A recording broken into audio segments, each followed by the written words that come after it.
These issues around globalization and what it means for China were things I discussed with Kathy Liu, Senior Director, Dimerco Global Sales and Marketing.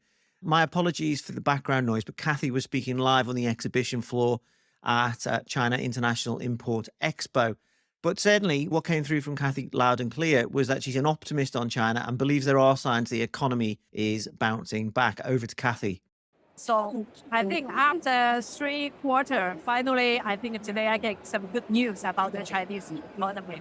Because if you noticed, just yesterday, the IMF announced a figure that they adjust a little bit about the Chinese economy from previous 5.0 to 5.4.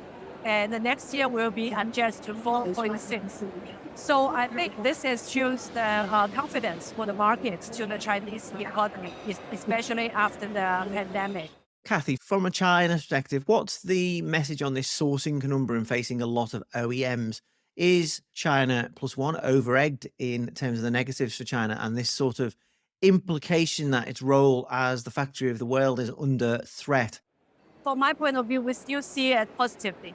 Because, although it's under, let's say, China+1, but it's actually not only encourage those like European or American manufacturers, they move out of China, or let's say certain percentage out of China into Southeast Asia, India, Mexico. Actually, it's also encouraged those Chinese manufacturers.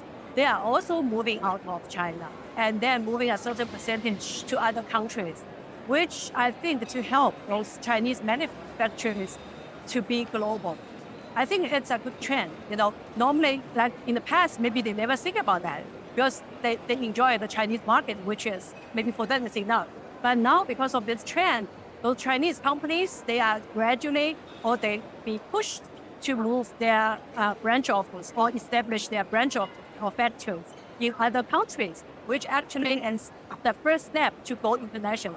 So what we see is actually it's also beneficial to those Chinese manufacturers for them to help them to go international. That's what we see at the positive side. I think you're working with these China manufacturers as well, are you? As well as these manufacturers from elsewhere around the world?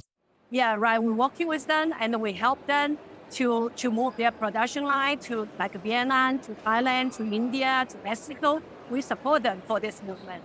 And in the future, we also will see more and more those business actually will generate in those countries back to like the US market or Europe market. So it's actually a good signal for us as well. Yeah.